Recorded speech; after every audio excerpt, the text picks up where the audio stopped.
Resultat med tilbage til Mestalla om en lille uges tid. Og det kunne også godt indikere, at han selvfølgelig i høj grad vil forsøge at Neymar får fat i den. Der er plads ude i højre siden. Suarez, god første berøring, og så afslutningen og scoringen. Der er spillet 6 minutter og 18 sekunder. Og så gør de alvor af favoritrollen Barcelona. Han skal ikke have mere plads end det der. Han får faktisk for meget. Tempoløb, som sker her fra Neymar. Altså det er jo faktisk 30-35 meter ned. Og hele tiden undervejs ved, hvor Suarez er. Han behøver ikke kigge op. Det er rigtig godt afsluttet, men meget sker jo egentlig her. Noget af det alle hold, de ved med Barcelona. Altså de vil gerne have den i omstillingen her. Det er de så farlige. Med Ryan, jamen, han ved jo også. Altså det er der med langt hjørne, at de fleste angriber gerne vil afslutte. Det starter altså med et katastrofalt boldtab op på midten af Goma. I det generelt bare som modstanderhold, uanset om man er hjemme eller ude. Et er, at man kan være god rent taktisk til at lave sideforskydninger. Lad os lige tage den her med, for den står 2-0. Og det er klasse eksekveret igen.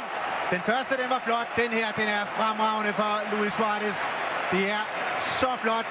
Her selvfølgelig godt lavet af Suarez. Men afleveringen, der kommer her fra Busquets, den er god. Vi ser, at han ikke er i offside. Den der tilbage, så er tredje og næstsidste fod er lige så gode egentlig som afslutningen her.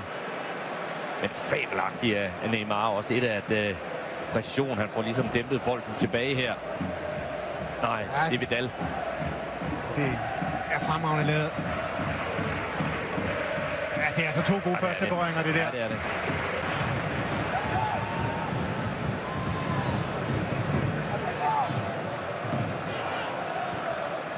Busquets til Iniesta. Så sætter han altså fart. Der kommer temposkifte. Ej, hvor er det lækkert! Det er fuldstændig sindssygt, det her. Hvor er det bare telepatisk, det de leverer og demonstrerer i dag. Barcelona 3-0. Vi er endnu ikke rundet den halve time. Det til at straffe Sparkfeld. Jeg er lidt tvivl om, at der er gram af tilfældighed i den sidste sekvens, hvor den ender over ved Messi. Følg ind her. Er det godt? Nej, det er fuldstændig med vilje fra Suarez også, at bolden kører. Fordi vi er derinde. Ved du hvad, de er jo numerisk egentlig i overtal Valencia. Men mange af de løb, der kommer egentlig også fra Messi, som har udgangspunktet ude på kanten som sådan. Det er jo et løb, der kommer ind centralt fra en 8 eller en 10'er position, hvor han ender helt inde ved Matt Ryan, som bare kan vente. Ja, det ligner altså en skolegårdsscoring. Stille og roligt vipper han den køligt over i sidenettet. Og så er Suarez afsted. Så er der fri bane. Der er 50 meter løb, og Messi byder sig til derinde. Og så ved vi godt, hvad der sker. Nej! Hvordan brænder han den?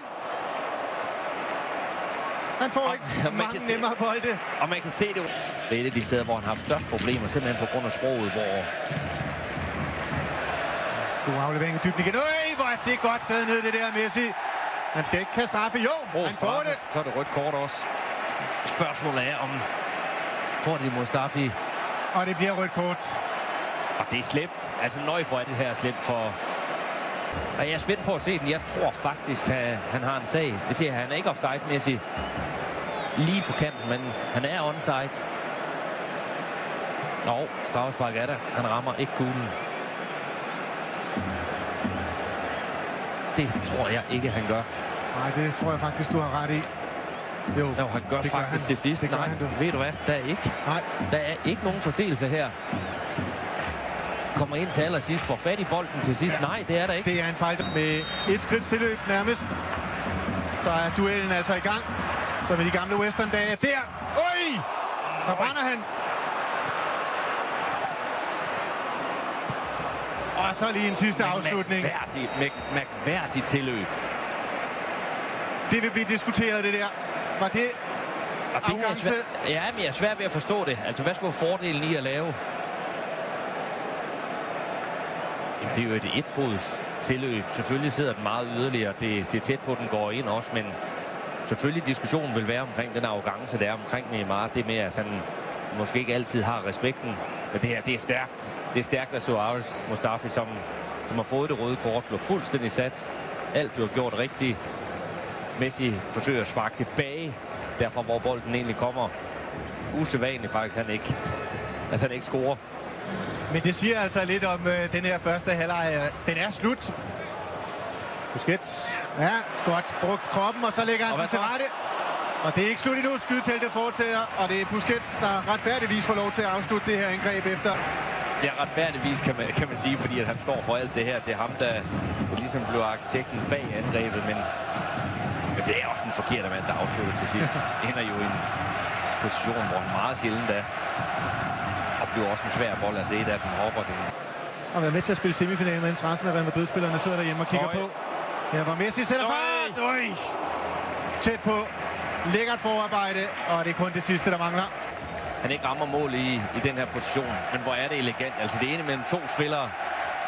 Og den er så velkendt. Har scoret så mange mål på den her. Har jo undervejs haft mange kandspillere i brug. Haft Bax. Messi! Og så kommer den anden scoring i aften, og han fik lige rettet sigtekornet lidt til for et øjeblik siden. Da han ikke lignede sig selv, det gør han til gengæld her. 4-0 til Barcelona. Klask, klask, klask, klask. Fordi det er mellemrum, som stort set ikke er der. Det er førstegangsaflevering. Der er masser af tempo. Det er den der. Det løb i ryggen på hinanden. Og det der, det er den helt klassiske Messi. Bortset fra, det blev et kort hjørne tilbage fra der, hvor han egentlig kommer fra. Men igen er det altså Suarez, der med en lækker lille heldetalje her skaber chancen. Kreatøren til den anden kreatør. Og to Valencia-spil. Adriano, vi skal ind og få lidt spilletid her, hvor vi får en afslutning. En scoring! Yep, der kom udbanemålet til Valencia. Nej, den er annulleret. Kald for offside. Oj, Cheryshev ellers. For det er godt spillet. Angrebet er godt. Godt overblik fra Fegoli, tror jeg, der Valencia angreb. Den der. Jeg ser måske lige ud, som om han er akkurat foran dagen. Ja, her ser vi den måske bedre. Er i offside, men Cheryshev, der ligger den ind til Rodrigo, og den er fin nok. Og det har været fejl på fejl. Altså det er jo også et hold, som virkelig mangler selvtillid. Træffer de forkerte beslutninger. Messi vinder den tilbage i feltet. Og afslutter og scorer. Og det er altså helt eksemplarisk for det, de har gjort i aften. Barcelona, de er vilde mere end Valencia, og de har presset, og de har... Spørgsmålet er, om det går 2 sekunder fra, de mister bolden her til Messi hakker på kast. Okay. Men Ryan, vi kan se den her. Bum, 1-2. Og Ryan skal gøre bedre her. Kommer godt og knaldhårdt hernede ved forreste stolpe. Og jo, selvfølgelig må bolden ikke gå ind her, men altså det er det, der sker her, der er helt klassisk, og det er jo fra stjernen Ort Malle, som også deltager i det her genpres, altså ved det her. Altså det blev nærmest den gnist, der skal antændes i det øjeblik, man har mistet i anden halvleg. Hvor vi også retfærdigvis må sige en fejldom. Masser af Barcelona-spillere med i feltet. Her kommer der endnu en, og det er Luis Suarez, der tager løbet for kreditten. Han investerer altså med de her løb ind i feltet, og det er ikke tilfældigt, at han er der, hvor det gør rigtig ondt, og han er der, hvor ingen andre er. Og fik sagt andet mål selvfølgelig sit hat-trick i aften. Ja, det er også så Suarez med. Når han der også pege ind i ryggen af Ruben Veso, tror jeg det er. Som ikke kan nå op og fremragende hætte ind også. Godt kommet op også.